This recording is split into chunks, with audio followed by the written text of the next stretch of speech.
മിശിഹായിൽ പ്രിയമുള്ള Shalom T V പ്രേക്ഷകരെ, ഇന്നേ ദിവസം ദമ്പതികൾ തമ്മിലുണ്ടാവേണ്ട സ്നേഹത്തെക്കുറിച്ച് ഒരു വാക്ക് പറയാമെന്നാണ് അച്ഛൻ വിചാരിക്കുക.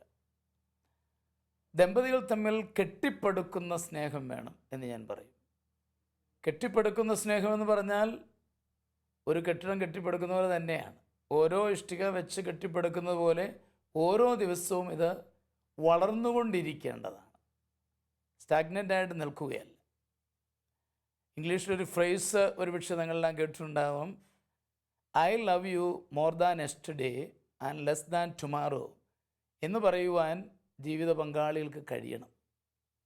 അപ്പം ഇന്നലെ സ്നേഹിച്ചതിനേക്കാൾ കൂടുതലായിട്ട്, നാളേക്കാൾ കുറവായിട്ട് എന്ന് പറയുന്നതിൻ്റെ അർത്ഥം ഓരോ ദിവസവും ഇത് വളർന്നു വരേണ്ടതാണ്. വർഷങ്ങളായിരിക്കുന്ന വിവാഹ ജീവിതത്തിൽ മുൻപോട്ട് പോകുന്ന ദമ്പതികൾ ആ സ്നേഹത്തിൻ്റെ നിറവിലേക്ക് കടന്നു വരികയാണ് ചെയ്യുന്നത് എന്നതാണ് അച്ഛൻ പറഞ്ഞു വരുന്നതിന് ചുരുക്കം. വളരെ വർഷങ്ങൾക്ക് മുൻപ് ഞാനിരുന്ന ഒരു ഇടവകയിൽ ദമ്പതികളുടെ ഒരു ജൂബിലി ആഘോഷം ഞാൻ പലപ്പോഴും ഓർക്കാറുണ്ട്. അവർ 25-50 വർഷം ജൂബിലി ആഘോഷിക്കുന്നവരെ ബഹുമാനിക്കാൻ വിളിച്ചു കൂട്ടിയതാണ്. അന്ന് സ്റ്റേജിൽ വിശിഷ്ടാതിഥികളൊക്കെ ഉണ്ട്. മന്ത്രി KM മാണിയുണ്ട്, ആർച്ച് ബിഷപ്പുണ്ട്, ഞാനിതിൻ്റെ സംഘാടകനാണ്, സൈഡിൽ നിൽക്കുകയാണ്. ഇവരെല്ലാം ഇങ്ങനെ ദമ്പതികളെ ശ്ലാഘിച്ച് സംസാരിച്ചുകൊണ്ടിരിക്കുകയാണ്. അപ്പോൾ ഞാൻ സംഘാടകൻ എന്ന നിലയിൽ ഒരു 50 വർഷം ജൂബിലി ആഘോഷിക്കുന്ന ഒരച്ചായനോട് പോയി ചോദിച്ചു, അച്ചായ ഒരു മറുപടി പ്രസംഗം പറയാമോ? അച്ചായൻ പറഞ്ഞു, അതിനെന്നാ സമയമാകുമ്പോൾ വിളിച്ചേക്കച്ചാന്ന് പറഞ്ഞു. ഞാൻ സമയമായപ്പോൾ അച്ചായനെ വിട്ടു. അച്ചായൻ നേരെ മൈക്കെടുത്തിട്ട് എല്ലാവരോടും അയച്ചു, എന്നാ പറയാനാ. എന്നിട്ട് അച്ചായൻ പറയാണ്, 50 വർഷം മുമ്പ് അവളെ കാണാൻ നല്ല ശേലായിരുന്നു, എനിക്കപ്പോൾ അവളെ ഒത്തിരി ഇഷ്ടമായി. ഞാനിങ്ങനെ വിഷമിച്ചു. മാത്രമല്ല ആർച്ച് ബിഷപ്പ് കണ്ണാടിയുടെ കൂടെ എന്നെ ഒരു നോട്ടം, ആരെയെ പിടിച്ച് നിർത്തിയിരിക്കുന്നത്. ഞാനിങ്ങനെ വിഷമിച്ച് നിൽക്കുമ്പോൾ അച്ചായൻ പ്രസംഗം തുടരുകയാണ്. 50 വർഷം മുമ്പ് അവളെ കാണാൻ നല്ല ശേലായിരുന്നു, അപ്പോൾ എനിക്ക് അവളോട് ഒത്തിരി ഇഷ്ടമായി. 25 വർഷം കഴിഞ്ഞപ്പം അവളെ കാണാൻ വലിയ ശേലൊന്നുമില്ല, എനിക്ക് അവളോട് ഭയങ്കര സ്നേഹമായി. ഇപ്പോൾ 50 വർഷമായി. ഇപ്പം എനിക്കൊക്കെ എഴുന്നേറ്റിട്ട് നേരെ ജോലി നടക്കാൻ മേല. എന്നാലും എനിക്ക് അവളെ പിരിഞ്ഞും അവൾക്ക് എന്നെ പിരിഞ്ഞു ഇപ്പം ഇരിക്കാൻ മേല എന്ന് പറഞ്ഞിട്ട് അച്ചായൻ താഴോട്ട് നോക്കി അമ്മാമ്മയോട് ചോദിച്ചു, അല്ലേടി എന്ന് ചോദിച്ചു. ഉടനെ അമ്മ ഈ അച്ചായൻ പറഞ്ഞതാണ് ദാമ്പത്യ സ്നേഹത്തിൻ്റെ അന്തസത്ത എന്ന് ഞാൻ പറയും. കാരണം അച്ചായൻ പറഞ്ഞതിനെ ഞാനൊരു സെൻറ്റൻസിലാക്കി തരാം. ഇഷ്ടത്തിൽ തുടങ്ങി സ്നേഹത്തിലൂടെ വളർന്ന് വേർപിരിയാനാവാത്ത ബന്ധത്തിൽ എത്തിച്ചേരേണ്ടതാണ് ദാമ്പത്യ സ്നേഹം എന്നാണ് അച്ചായൻ പറഞ്ഞത്. നമുക്കറിയാം, ഇഷ്ടമുണ്ടോ എന്ന് സഭ ചോദിക്കുന്നുണ്ട്, സമൂഹം ചോദിക്കുന്നുണ്ട്. എല്ലാ ചോദ്യങ്ങളും കഴിഞ്ഞ് വിവാഹത്തിലേക്ക് പ്രവേശിക്കുന്നു. ആ ഇഷ്ടത്തിലവിടെ നിൽക്കാൻ വേണ്ടിയല്ല, അത് സ്നേഹത്തിലേക്ക് വളരണം. സ്നേഹമെന്ന് പറഞ്ഞാൽ നമുക്കറിയാം സെൽഫ് ഗിവിങ്, നമ്മളെ തന്നെ കൊടുക്കുന്നതാണ്. വെറും ഇഷ്ടമല്ലത്, ഒരു ലൈക്ക്നെസ് അല്ലത്. ഇനി അവിടുന്ന് അത് വീണ്ടും വളരണം, വേർപിരിയാനാവാത്ത ബന്ധത്തിലേക്ക് വളരണമെന്നാണ് ദൈവം ആഗ്രഹിക്കുന്നത്. അപ്പോൾ ഇതാണ് ഞാൻ സൂചിപ്പിച്ചത്, ഇത് കെട്ടിപ്പടുക്കുന്ന സ്നേഹമായിരിക്കണം എന്ന് ഞാൻ പറയാനുള്ള കാരണം അതുതന്നെയാണ്. അപ്പോൾ ഓരോ ദമ്പതികളും ഇന്ന് എന്നെ കേട്ടുകൊണ്ടിരിക്കുന്നവർ ദയവായിട്ട് ഒന്ന് വിലയിരുത്തണം, ഈ സ്നേഹബന്ധത്തിൽ ഞാൻ എന്തുമാത്രം വളർന്നിട്ടുണ്ട് എന്ന് ചിന്തിക്കുക ആവശ്യമാണ്. പലപ്പോഴും വിലയിരുത്തുമ്പോൾ പിണങ്ങരുതാരും ഒന്ന് ആലോചിച്ച് നോക്കിയേ. ആദ്യമൊക്കെ ഭയങ്കര ഇഷ്ടമായിരുന്നു, കറി ഇഷ്ടം, വർത്തമാനം പറയാൻ ഇഷ്ടം, പിന്നെ അങ്ങോട്ട് വന്നപ്പം ഒന്ന് ഇഷ്ടക്കേടായി അല്ലേ. നാടൻ ഭാഷയിൽ പറഞ്ഞാൽ ഇഷ്ടമില്ലാത്ത ചെയ്തൊട്ടതെല്ലാം കുറ്റം എന്ന മട്ടിലേക്ക് വന്നോ? ഇപ്പോൾ ഒരു ഇഷ്ടക്കേട് കുടുംബത്തെ ബാധിച്ചിട്ടുണ്ടോ എന്ന് നമ്മൾ വിലയിരുത്തണം. അതുണ്ടെങ്കിൽ അത് മാറ്റിക്കളയുവാൻ നമുക്ക് സാധിക്കണം എന്നതാണ് ഞാൻ പറഞ്ഞു വരുന്നത്. ഓരോ ദിവസവും ഈ ഇഷ്ടം വർദ്ധിച്ചു വരുന്ന ഒരവസ്ഥാവിശേഷമാണ് ദൈവം ആഗ്രഹിക്കുന്നത്. പ്രഭാഷകൻ്റെ പുസ്തകം 25:1 നമുക്കെല്ലാം അറിയാവുന്ന ഒരു വചനമാണല്ലേ. ദൈവം ആഗ്രഹിക്കുന്ന 3 കാര്യങ്ങൾ എന്തൊക്കെയാണ്? തീർച്ചയായിട്ടും അയൽക്കാർ തമ്മിലുള്ള സൗഹൃദം, സഹോദരങ്ങൾ തമ്മിലുള്ള യോജിപ്പ്, ഭാര്യാഭർത്താക്കന്മാർ തമ്മിലുള്ള ലയം. ആ വാക്ക് ഓർക്കണം. ബാക്കിയെല്ലാം യോജിപ്പ്, സൗഹൃദമൊക്കെ ഉപയോഗിച്ചെങ്കിലും ഇവിടെ ദൈവം വചനം ഉപയോഗിച്ചിരിക്കുന്നത് ലയം എന്ന വാക്കാണ്. ദാറ്റ് മീൻസ് പഞ്ചസാര കാപ്പിയിൽ ലയിച്ചാൽ പഞ്ചസാര മാറ്റിയിട്ട് കാപ്പി തരാൻ പറഞ്ഞാൽ നിവൃത്തിയില്ല. ഇതുപോലെ ലയിച്ചു ചേരുന്ന ഒരു അനുഭവം, അതാണ് വേർപിരിയാനാവാത്ത ബന്ധം. ഈ ബന്ധത്തിൽ നമ്മുടെ കുടുംബങ്ങൾ, നമ്മുടെ ദമ്പതികൾ എത്തിച്ചേരണം. അതാണ് ദൈവം ആഗ്രഹിക്കുന്നത്. അതിനെല്ലാവർക്കും സാധിക്കട്ടെ എന്ന് സ്നേഹപൂർവ്വം ആശംസിച്ച് പ്രാർത്ഥിച്ചുകൊണ്ട് ഇന്നത്തെ കത്തുകളിലേക്ക് നമുക്ക് കിടക്കാം. ഇന്നത്തെ നമ്മുടെ ആദ്യത്തെ കത്ത് ആരുടേതാണ് എൽസ? അച്ഛ, ഈ കത്ത് കുട്ടിക്കാനത്ത് നിന്ന് റോസ്ലി എന്ന വീട്ടമ്മയാണ് എഴുതിയിരിക്കുന്നത്. പ്രിയപ്പെട്ട അച്ഛ, ഞങ്ങളുടെ വിവാഹം കഴിഞ്ഞിട്ട് ഇപ്പോൾ 24 വർഷമായി. ഞങ്ങളുടെ മൂത്ത മകൾ ഒരു വല്ലാത്ത പ്രേമബന്ധത്തിൽ പെട്ടിരിക്കുകയാണ്. അവൾക്ക് ഇപ്പോൾ 23 വയസ്സുണ്ട്. അവന് 42 വയസ്സും. ഞങ്ങൾക്കിത് അംഗീകരിക്കുവാൻ സാധിക്കുന്നില്ല. എൻ്റെ ഭർത്താവിന് ഇതേക്കുറിച്ച് ചിന്തിക്കുമ്പോൾ വല്ലാത്ത വിഷമമാണ്. ഞങ്ങൾ എത്രമാത്രം പറഞ്ഞു നോക്കിയിട്ടും അവൾ ഈ ബന്ധത്തിൽ നിന്നും പിന്മാറുന്നില്ല. ഇളയ കുട്ടികൾക്കും ഇത് ഒരു ദുർമാതൃകയാണല്ലോ. ഞങ്ങൾ ഒത്തിരി പ്രാർത്ഥിച്ചു. ഇത് നടന്നാൽ ഞങ്ങളുടെ വീട്ടിൽ അനർത്ഥം സംഭവിക്കുമെന്നത് ഉറപ്പാണ്.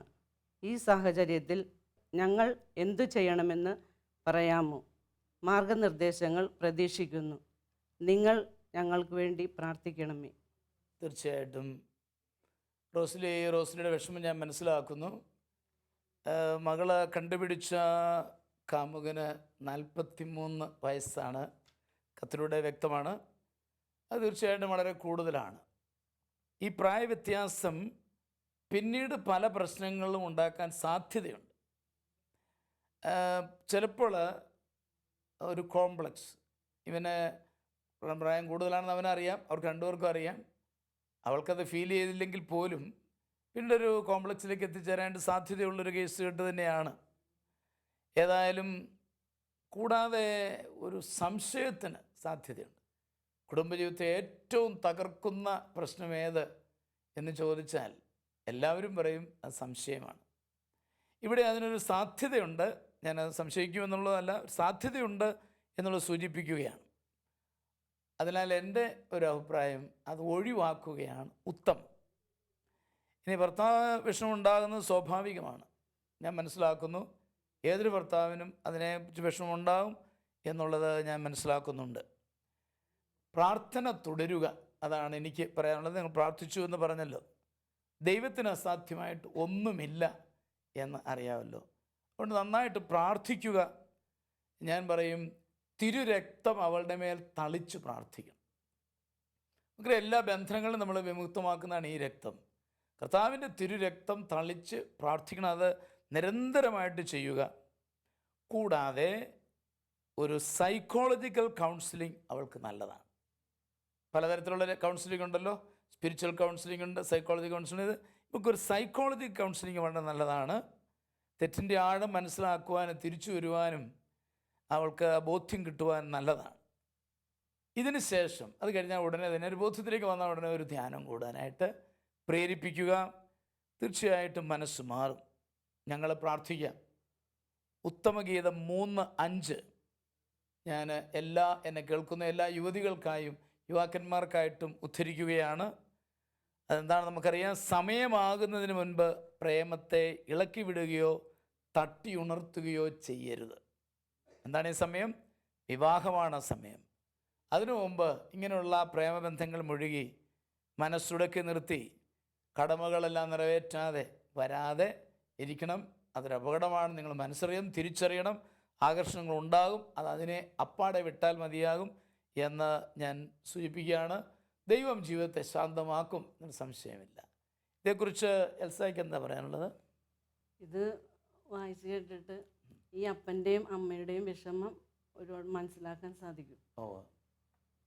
എനിക്ക് പറയാനുള്ളത്, കുടുംബത്തിൽ സ്നേഹം കുറച്ചുകൂടി ഈ കുട്ടിയെ സ്നേഹിക്കുകയും പരസ്പരം കാര്യങ്ങൾ തുറന്നു പറയുകയും ചെയ്തിരുന്നെങ്കിൽ ഈ കുട്ടി ഇങ്ങനൊരു ബന്ധത്തിൽ പോകില്ലായിരുന്നു ഞാൻ വിശ്വസിക്കുന്നത്. ഓ പിന്നെ അതിനൊരു പരിഹാരമായി ആ, ഒരു കൗൺസിലിംഗ് നടത്തുകയും ഓ കുറച്ചുകൂടി പ്രാർത്ഥിക്കുകയും ചെയ്താൽ മതിയെന്നാണ് എനിക്ക് തോന്നുന്നത്. ഓ ബെൽസയുടെ അഭിപ്രായത്തിൽ കുറച്ചുകൂടെ സ്നേഹം കൊടുക്കണമായിരുന്നു എന്നതാണ്. ഒരു പക്ഷേ റോസ്ലിയും കുടുംബാംഗങ്ങളും ഉള്ള സ്നേഹം കൊടുത്തിട്ടുണ്ടാവാം, നമുക്ക് അറിഞ്ഞുകൂടാ. ഏതായാലും കുറച്ചുകൂടെ സ്നേഹം കൊടുത്ത് ഒരു ഓപ്പൺനെസ് ഉണ്ടായിരുന്നെങ്കിൽ അത് വീട്ടിലൊക്കെ ഷെയർ ചെയ്യുകയും അതുവഴിയായിട്ട് ഇങ്ങനൊരു അബദ്ധത്തിൽ ചാടുകയില്ലായിരുന്നു എന്നുള്ളതാണ് ബെൽസയുടെ ചിന്ത.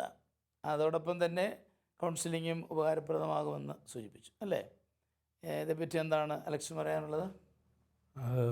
സാധാരണ വിവാഹം കഴിക്കുമ്പോൾ കൈപിടിച്ചത് കൂടാണ്ട് പിന്നെ ഭൂരിഭാഗവും ആൾക്കാർ കൈപിടിക്കുന്നത് ഒരു ഇച്ഛിച്ച മനോഭാവത്തോടെ നോക്കുന്നു. ശരിക്കും പറഞ്ഞാൽ മത്തായി 18:19 പറയുന്നു, ഭൂമിയിൽ നിങ്ങൾ രണ്ടുപേർ ഒരുമിച്ച് ചോദിക്കുന്നത് എൻ്റെ സ്വർഗസ്വനായ പിതാവ് നടത്തി തരും എന്ന് പറഞ്ഞിട്ടുണ്ട്. അത് ഭൂമിയിൽ രണ്ടുപേർ എന്ന് പറഞ്ഞാൽ ഞാൻ മനസ്സിലാക്കിയിരിക്കുന്നത് രണ്ടുപേർ എന്ന് പറഞ്ഞാൽ കർത്താവ് യോജിപ്പിച്ച ദമ്പതികൾ തന്നെയാണ്. ഇവർ ഒന്നിച്ച് പ്രാർത്ഥിച്ചു കഴിഞ്ഞാൽ, ഇപ്പോൾ ഇവർ പ്രാർത്ഥിക്കുന്നുണ്ടെന്ന് പറഞ്ഞു, പക്ഷേ പ്രാർത്ഥന എങ്ങനെയാണ് പ്രാർത്ഥിക്കുന്നത് എനിക്കറിയില്ല. എന്നാലും അവർ ദമ്പതികളായിട്ട് പ്രാർത്ഥിക്കുന്നത്. കർത്താവ് വിശുദ്ധിയിലേക്കാണ് വിളിച്ചിരിക്കുന്നത്. ഈ ഭാര്യ ഭർത്താക്കന്മാർ വിളിച്ചിരിക്കുന്നത് വിശുദ്ധിയിലേക്കാണ്. അപ്പോൾ വിശുദ്ധി, മക്കളുടെ വിശുദ്ധിയുമുണ്ട്. മക്കളുടെ വിശുദ്ധി ഇവരാണ് അത് ശരിയാക്കി എടുക്കേണ്ടത്. അപ്പോൾ അവർക്ക് വേണ്ടി ഒന്നിച്ച് പ്രാർത്ഥിക്കുക എന്നുള്ളതാണ്. പിന്നെ സുഭാഷിതങ്ങൾ 16:1 പറയുന്നത്, മനുഷ്യൻ പദ്ധതികൾ വിഭാവനം ചെയ്യുന്നു, അന്തിമം കർത്താവിൻ്റെതാണ്. അപ്പോൾ അത് ഒന്നും കൂടി ശ്രമിച്ചു കഴിഞ്ഞാൽ ഇവരുടെ ഭാവനയിലാണ് ഇതെല്ലാം ശരിയാക്കി തോന്നുന്നത്. പക്ഷേ അവരൊന്ന് ശ്രമിച്ചു കഴിഞ്ഞാൽ ഇതെല്ലാം ക്രമീകരിക്കാൻ സാധിക്കും എന്നുള്ളതാണ് എനിക്ക് തോന്നുന്നത്. അപ്പോൾ അലക്സിൻ്റെ അഭിപ്രായത്തിൽ ഒന്നിച്ചിരുന്ന് പ്രാർത്ഥിക്കുന്ന അനുഭവങ്ങൾ കൂടുതലുണ്ടാവണം. രണ്ടുപേരും കൈപിടിച്ച് പ്രാർത്ഥിച്ച് ഈ ലക്ഷ്യത്തിന് വേണ്ടി അവർ പ്രാർത്ഥിക്കുന്നുണ്ടാവാം, എങ്കിലും ഐക്യത്തോടെ പ്രാർത്ഥിക്കുക ദൈവം എപ്പോഴും ആഗ്രഹിക്കുന്നതാണ് എന്നുള്ളതാണ് പ്രത്യേകമായിട്ടും എടുത്തു പറഞ്ഞത്. അതോടൊപ്പം തന്നെ അവർ ആ പ്രാർത്ഥനയിലൂടെ ദൈവത്തിൽ നിന്നും ഈ ആഗ്രഹം നേടിയെടുക്കാൻ സാധിക്കും എന്നുള്ളതാണ്. പ്രിയപ്പെട്ട റോസ്ലി, ഞങ്ങൾ കൺക്ലൂഡ് ചെയ്യുകയാണ്. വാസ്തവത്തിൽ റോസ്ലിയുടെ ഈ വിഷമം ഞങ്ങൾ തീർച്ചയായിട്ടും മനസ്സിലാക്കുന്നുണ്ട്. പ്രാർത്ഥനയിലൂടെ അത് പരിഹരിച്ചെടുക്കാൻ പറ്റും എന്നുള്ള സംശയമില്ല. ഞങ്ങളും പ്രാർത്ഥിക്കുന്നതാണ്. അത്രയും കാര്യങ്ങൾ പറഞ്ഞുകൊണ്ട് നമുക്ക് അടുത്ത കത്തിലേക്ക് പോകും അല്ലേ? അടുത്ത കത്ത് ആരുടേതാണ്? ആലപ്പുഴയിൽ നിന്നും ബിനി എഴുതുന്ന കത്താണ്. ബിനിയ. അച്ഛ, എൻ്റെ മൂത്ത മകൾ 10ാം ക്ലാസ്സിൽ പഠിക്കുന്നു. അവൾക്ക് ഭയങ്കര പേടിയാണ്. ടീച്ചർ ക്ലാസ്സിൽ ചോദ്യം ചോദിക്കുമ്പോൾ എഴുന്നേറ്റ് നിന്ന് ഉത്തരം പറയുമ്പോൾ വിറക്കുകയും വിയർക്കുകയും ചെയ്യുന്നു. ഇതെന്താണ് അച്ഛ ഇങ്ങനെ? അവൾക്കെല്ലാവരെയും പേടിയാണ്. ഇങ്ങനെ പോയാൽ ഇവളുടെ ഭാവി ജീവിതം എന്താകുമെന്ന് എനിക്ക് വലിയ ആകാംക്ഷയുണ്ട്. കാര്യങ്ങൾ ഇങ്ങനെയൊക്കെ ആണെങ്കിലും അവൾ നന്നായി പഠിക്കും. ഈ വിഷമം മാറാൻ ഞങ്ങളിനി എന്തു ചെയ്യണം? ശാലോം ടിവിയിലൂടെ മറുപടി തരാമോ? ഞങ്ങളെപ്പോലെ വിഷമിക്കുന്ന മറ്റുള്ളവർക്കും ഇത് ഉപകാരപ്രദമാകുമെന്ന് കരുതുന്നു. ഞങ്ങളുടെ കുടുംബത്തിന് വേണ്ടി പ്രാർത്ഥിക്കണമേ. തീർച്ചയായിട്ടും ബിനിയെ ഞാൻ മനസ്സിലാക്കുന്നു. മകളുടെ ഈ പേടി ഞാൻ വളരെ പ്ലെയിനായിട്ട് പറഞ്ഞാൽ ആന്തരിക സൗഖ്യത്തിൻ്റെ ഒരു കുറവായിട്ടാണ് എനിക്ക് കാണുവാൻ സാധിക്കുന്നത്. മനസ്സിൻ്റെ മുറിവുകൾ ചിലപ്പോൾ ചെറുപ്പകാലത്തെ ആവാം, ഇപ്പോഴത്തെ ആവണമെന്ന് നിർബന്ധമില്ല. ചെറുപ്പകാലത്തെ മുറിവുകളാവാം, അത് പിന്നീടൊരു പ്രശ്നമായിട്ട് വരുന്നതായിരിക്കാം. തമാശയായിട്ടല്ല, എന്നാലും കാര്യമായിട്ട് തന്നെ പറയാറുണ്ട്. ദർ ആർ 3 ഫേമസ് വീസ് എന്നാണ് പറയുക. വിക്ക്, വിയർപ്പ്, വിറയൽ എന്ന് പറയുന്നത്. നമുക്ക് ടെൻഷൻ ഉണ്ടാകുമ്പോൾ നമുക്ക് ഈ 3 സംഗതികളും ഉണ്ടാകും. അപ്പോൾ ഇവൾക്ക് അധ്യാപക ചോദിക്കുമ്പം ഉത്തരം പറയുമ്പോഴൊക്കെയാണ് ഈ ബുദ്ധിമുട്ടുകൾ വരുന്നത്. അപ്പോൾ അതിനനുസരിച്ച് അത് ഒരു ആത്മാഭിമാനം അല്ലെങ്കിൽ സെൽഫ് റെസ്പെക്റ്റ് ഒക്കെ ഇച്ചിരി കുറഞ്ഞിരിക്കുന്നതായിട്ട് മനസ്സിലാവുന്നുണ്ട്. ഇതൊരു ആന്തരികമായ പ്രശ്നം തന്നെയാണ് എന്നുള്ള സംശയമില്ല. ഏതായാലും എൻ്റെ ഒരു സജഷൻ ബിനിയോട്, ഒരു സൈക്കോളജിക്കൽ കൗൺസിലിംഗ് നല്ലതാണ്. അത് ഇന്ന് നമുക്ക് ധാരാളം അവൈലബിൾ ആണ്. അതുകൊണ്ട് നമ്മുടെ അടുത്ത് ആലപ്പുഴയിൽ നിന്നാണെന്ന് മനസ്സിലാക്കുന്നു. അവിടെ അടുത്ത് കൗൺസിലിംഗ് സെൻ്ററുണ്ട്. അവിടെ ജനഹാലയത്തിൽ പുന്നപ്രയിലുണ്ട്, അല്ലെങ്കിൽ എവിടെയെങ്കിലും താല്പര്യമുള്ളത് ഒരു കൗൺസിലിങ്ങിനായിട്ട് ഒന്ന് ശ്രമിക്കുക. അതോടൊപ്പം ഒരു ആന്തരിക സൗഖ്യ ധ്യാനം കൂടാൻ പ്രേരിപ്പിക്കുക. എൻ്റെ ഒരു ഗുണം എന്താണെന്ന് വെച്ചാൽ ആത്മീയമായ ബോധ്യം കിട്ടുന്നു, അതുതന്നെ സ്പിരിച്വൽ കൗൺസിലിംഗ് അവിടെ കിട്ടും. ആന്തരിക സൗഖ്യ ധ്യാനമാകുമ്പോൾ അതിനുവേണ്ടി പിന്നെ പ്രത്യേകം പ്രാർത്ഥനയുണ്ട്. കർത്താവിനത് സാധിക്കും. ഹെബ്രായ 13:8 പറയുന്നുണ്ടല്ലോ, യേശുക്രിസ്തു ഇന്നലെയും ഇന്നും എന്നും ഒരാൾ തന്നെയാണ്. ഈശോയ്ക്ക് മാറ്റമില്ല. ഈശോയ്ക്ക് കുഞ്ഞിൻ്റെ കഴിഞ്ഞ കാലത്തേക്ക് ചെന്ന്, ചെറുപ്പകാലത്തേക്ക്, ശൈശവകാലത്തേക്ക് ചെന്ന് ഈ കുഞ്ഞിനെ തൊട്ട് സുഖപ്പെടുത്താൻ കഴിയും. അപ്പോൾ അതുകൊണ്ട് ഈ ആന്തരിക സൗഖ്യത്തിന് വേണ്ടി പ്രാർത്ഥിക്കണം എന്ന് പ്രധാനമായിട്ട് ഞാൻ പറയുകയാണ്. യെശയ്യാ 43:5 പറയുന്നത് ഒന്ന് ഓർക്കുക, ഭയപ്പെടേണ്ട, ഞാൻ നിൻ്റെ കൂടെയുണ്ട്. ഞാൻ എൻ്റെ ഒരു ധാരണ ബിനി എന്ന അമ്മച്ചിയുടെ കൂടെ മകളും കാണുമായിരിക്കും. അതുകൊണ്ട് കൂടെ ഞാൻ മകൾ കേൾക്കാനും കൂടെ ഞാൻ പറയുകയാണ്. ഇങ്ങനെയുള്ള അസ്വസ്ഥതകൾ വരുമ്പോൾ എപ്പോഴും ഓർക്കേണ്ട വചനമാണ് ഈ 43:5. ഇനി നമുക്കറിയാവുന്ന പോലെ ബൈബിളിൽ ഭയപ്പെടേണ്ട എന്ന വാക്ക് 366 പ്രാവശ്യമാണ് പറഞ്ഞിരിക്കുന്നത്. നമുക്കൊരു വർഷം 365 ദിവസമേ ഉള്ളൂ, ഒരെണ്ണം എക്സ്ട്രാ കിടക്കട്ടെ എന്ന് വിചാരിച്ച് കർത്താവ് പറഞ്ഞിരിക്കുകയാണ്. എന്ന് പറഞ്ഞാൽ എല്ലായ്പ്പോഴും കർത്താവ് പറഞ്ഞുകൊണ്ടിരിക്കുന്നത് ഭയപ്പെടേണ്ട, ഞാനല്ലേ കൂടെ ഉള്ളത് എന്നാണ് കർത്താവ് പറയുക. അപ്പോൾ അത് നമ്മൾ കൂടെ ഓർക്കുകയും ആ ഒരു ബോധ്യം, അസ്തിത്വ വചനങ്ങളെന്ന് ഞാനതിനെ വിളിക്കും. നമ്മുടെ എക്സിസ്റ്റൻസ് അവിടെയാണ്. നമുക്ക് ജീവിക്കാൻ പറ്റുന്നത് തന്നെ വാസ്തവത്തിൽ ഈ കർത്താവ് കൂടെ ഉണ്ടെന്നുള്ള ബോധ്യത്തിലാണ്. ആ ബോധ്യം മകളിലേക്ക് കൊടുക്കാനായിട്ട് പരിശ്രമിക്കണം. അതുപോലെ തന്നെ കൗൺസിലിങ്ങിൽ മകൾ ചെയ്യേണ്ട കാര്യങ്ങൾ അവിടെ പറഞ്ഞു തരുന്നതുകൊണ്ട് ഞാനിവിടെ അത് ആവർത്തിക്കുന്നില്ല. അങ്ങനെ മുൻപോട്ട് പോകാൻ പറ്റുമെന്നാണ് എൻ്റെ ഒരു അഭിപ്രായം. അലക്സ്, ഇതേപ്പറ്റി എന്ത് പറയുന്നു? ഈ കുട്ടിയെ അനുഗ്രഹിച്ച് പ്രാർത്ഥിക്കുക. ഞാൻ നേരത്തെ പറഞ്ഞ കാര്യങ്ങൾ തന്നെയാണ്. മക്കളെ അനുഗ്രഹിച്ച് പ്രാർത്ഥിക്കുക എന്നുള്ള മാതാപിതാക്കളുടെ കടമയാണ്. അത് മക്കളെ അനുഗ്രഹിച്ച് പ്രാർത്ഥിക്കുവാൻ തന്നെയാണ് ദൈവം മാതാപിതാക്കളെ വിട്ടിരിക്കുന്നത്. ദൈവത്തിന് നേരിട്ട് വന്ന് അനുഗ്രഹിക്കാൻ പറ്റാത്ത കാരണം ഞാൻ മനസ്സിലാക്കുന്നത് മാതാപിതാക്കളെ അനുഗ്രഹിക്കാൻ വേണ്ടി, മക്കളെ അനുഗ്രഹിച്ച് പ്രാർത്ഥിക്കുവാൻ വേണ്ടി, സാധാരണ കുടുംബങ്ങളിൽ, ഞങ്ങളുടെ അവിടെ സാധാരണ പ്രാർത്ഥനയ്ക്ക് പോകുന്ന കുടുംബങ്ങളിൽ സാധാരണ എല്ലാവരും മക്കൾ പഠിക്കാൻ പോകുമ്പോഴും അതുപോലെ ഏതെങ്കിലും വിധത്തിലുള്ള മാർഗങ്ങളിൽ പോകുമ്പോൾ നടയിൽ, ഈശ്വരൻ്റെ നടയിൽ കൊണ്ടുവന്ന് നിർത്തിയതിന് ശേഷം രണ്ടുപേരും കൂടി തലയിൽ കൈവച്ച് പ്രാർത്ഥിക്കാറുണ്ട്. ഇത് എനിക്ക് തോന്നുന്നു അതൊന്ന് പ്രാർത്ഥിച്ചു കഴിഞ്ഞാൽ കുറേയൊക്കെ കുട്ടികൾക്കൊരു ആത്മവിശ്വാസം വരും. എന്നെ പ്രാർത്ഥിച്ച് വിട്ടെന്നുള്ളൊരു ആത്മവിശ്വാസം വരും. പിന്നെ യെശയ്യാ 41:10 ഇങ്ങനെ പറയുന്നു, ഭയപ്പെടേണ്ട, ഞാൻ നിന്നോട് കൂടെ. നേരത്തെ അച്ഛൻ പറഞ്ഞു തന്നെ, ഭയപ്പെടേണ്ട, ഞാൻ നിന്നോട് കൂടെ ഉണ്ട്, സംഭ്രമിക്കേണ്ട, ഞാനാണ് ദൈവം.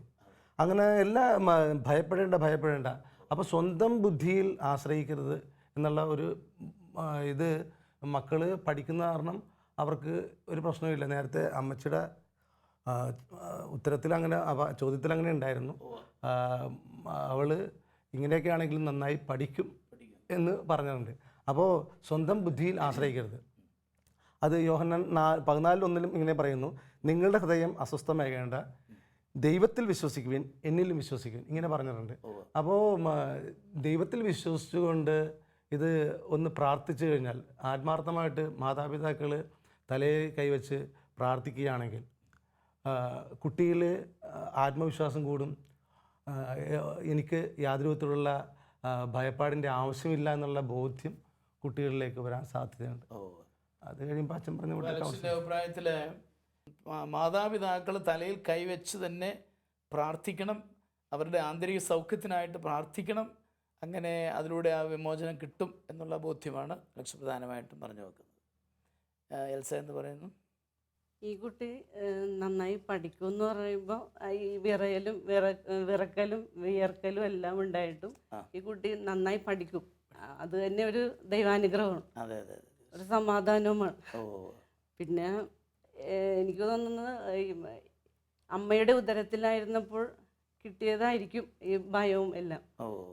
അങ്ങനെയാണ് എനിക്ക് തോന്നുന്നത്. ഇതിനുവേണ്ടി പരിഹാരം ഒരു പ്രാർത്ഥന, യേശുവിൻ്റെ തിരുരക്തത്താൽ കഴുകണമെന്നും എന്നും നിരന്തരം പ്രാർത്ഥിച്ചാൽ മതിയെന്നാണ് എനിക്ക് തോന്നുന്നത്. എൽസയുടെ അഭിപ്രായത്തിൽ എൽസ ഒരുപക്ഷെ അല്പം ചിന്തിച്ചത് ഒരുപക്ഷെ അമ്മയുടെ ഉദരത്തിൽ വെച്ച് തന്നെ ആവാം ചെറിയൊരു ഭയമൊക്കെ തട്ടിയിരിക്കുന്നത്. അത് വിമോചിതമാകാനായിട്ട് പ്രാർത്ഥനയാണ് ആവശ്യം. മുമ്പേ സൂചിപ്പിച്ചതുപോലെ കർത്താവിൻ്റെ സമയപരിമിതി ഇല്ലല്ലോ. അതുകൊണ്ട് തലയിൽ കൈവച്ച് സൂചിപ്പിച്ചതുപോലെ പ്രാർത്ഥിക്കുക. അതുപോലെ തന്നെ നിരന്തരം കുട്ടിക്ക് വേണ്ടി പ്രാർത്ഥിക്കണം. പിന്നെ മാതാപിതാക്കൾ എന്ന നിലയിൽ നിങ്ങളും ഈ വചനമൊക്കെ ഒന്ന് ഉദ്ധരിച്ച് അവരെ ബോധ്യപ്പെടുത്തുക. തമ്പുരാൻ പറഞ്ഞിട്ടുണ്ടല്ലോ പേടിക്കേണ്ട ആവശ്യമില്ല എന്ന്. പിന്നെ എൽസ പ്രത്യേകമായിട്ടും പോയിൻ്റ് ഔട്ട് ചെയ്ത ഒരു കാര്യം അവൾ പഠിക്കുന്നുണ്ട് നന്നായിട്ട് എന്നുള്ളതാണ്. പോസിറ്റീവ് സൈഡാണ്. അപ്പോൾ ദൈവാനുഗ്രഹമുണ്ട്, ദൈവം കൃപ ചെയ്തിട്ടുണ്ട്. അവർ ദൈവത്തിന് നന്ദി പറയണം.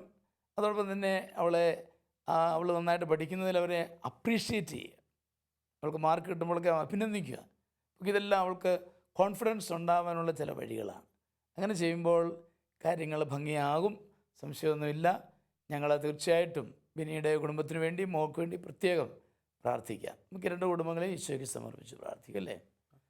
നല്ലവനും സ്നേഹനിധിയുമായ പൊന്നുതമ്പുരാനെ, ഞങ്ങളുടെ പ്രിയപ്പെട്ട റോസ്ലിയെയും ബിന്നിയെയും അങ്ങയുടെ മുമ്പാകെ സമർപ്പിക്കുന്നു. അവരുടെ കുടുംബങ്ങളെ സമർപ്പിക്കുന്നു. കർത്താവേ, അവരുടെ പ്രശ്നങ്ങൾ എന്താണെന്ന് ഞങ്ങളെക്കാളേറെ അറിയുന്നവനായ പൊന്നുതമ്പുരാനെ, ആ കുടുംബങ്ങളിലേക്ക് ഈ നിമിഷം കടന്നു ചെല്ലണമേ. അവരുടെ പ്രശ്നങ്ങൾ എടുത്തു മാറ്റി അവരെ പൂർണ്ണമായിട്ടും സൗഖ്യപ്പെടുത്തണമേ. തിന്മയുടെ സ്വാധീനങ്ങളിൽ നിന്ന് റോസ്ലിയുടെ കുടുംബത്തെ രക്ഷിക്കണമേ.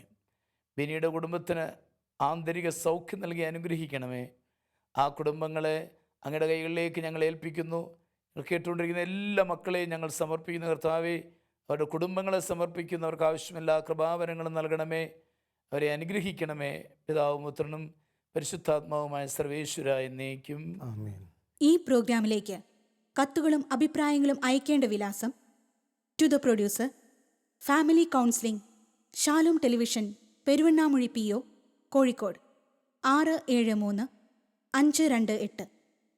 Email info@shalomtelevision.com